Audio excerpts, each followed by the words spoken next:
So I write a lot of nerd poetry because I consume a lot of literature, a lot of books, a lot of film. Yeah, go nerds, right? And also because there's, you can parallel like things going on in the world in your life with fiction, and it's nice. And this poem's been kind of on my mind the last day, just because there's a lot of tragedy going on in my home country, where unfortunately it's no longer uncommon if there is a mass shooting, which is very, very sad.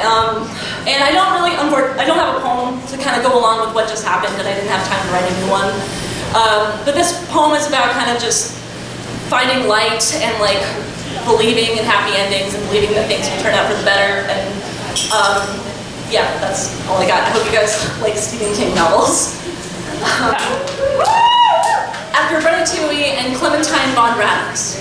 My favorite part of any Stephen King novel is the happiness before the fall. The way all the badness suddenly seeps off the page, how the walls are not yet coated in blood, no fits of madness or acts of terror in sight. Only smiling families, claiming there is change on the wind while naively coaxing, my God, I can't believe this is all going so well. How contentment nestles itself over the Creed's new household, along with amazing spousal sex and a zombie cat.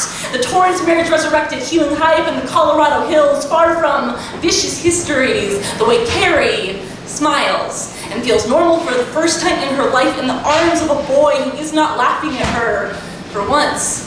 When the turn occurs, when happiness is taken away by speeding semis, ghostly murmurs, the final straw breaking, my interest wanes. I don't need to read a Stephen King novel to know that it's not going to have a happy ending. And the solution, I am told, is simple.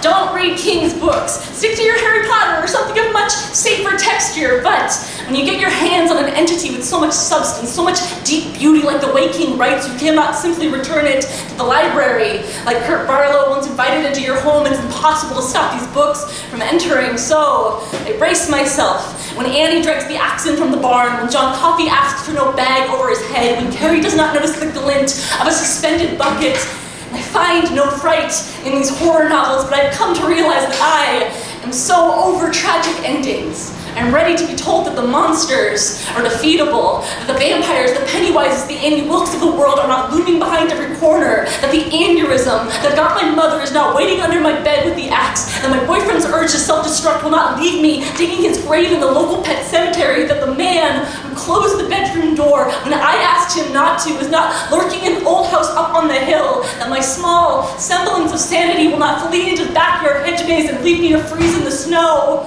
or to be devoured by hedge animals, depending if you like the book or the film more. I find myself rooting for happy endings even when I know none are in store. It is a ritual I perform daily. Optimism is muscle memory. When you've stared so many tragedies dead in the eyes, you can't help but hope that the clown won't reign victor, that Randall Flagg will not co-opt your shadow, that I am so much stronger than the monsters lurking in my bookshelf claim me to be.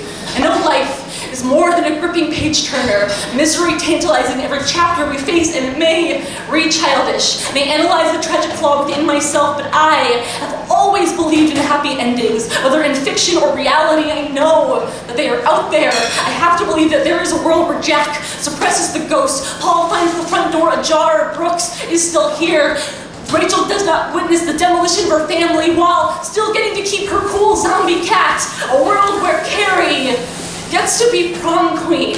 The applause of her peers raining down over her, happiness spilling all over the dress she crafted by hand, such a prettier color on her than the blood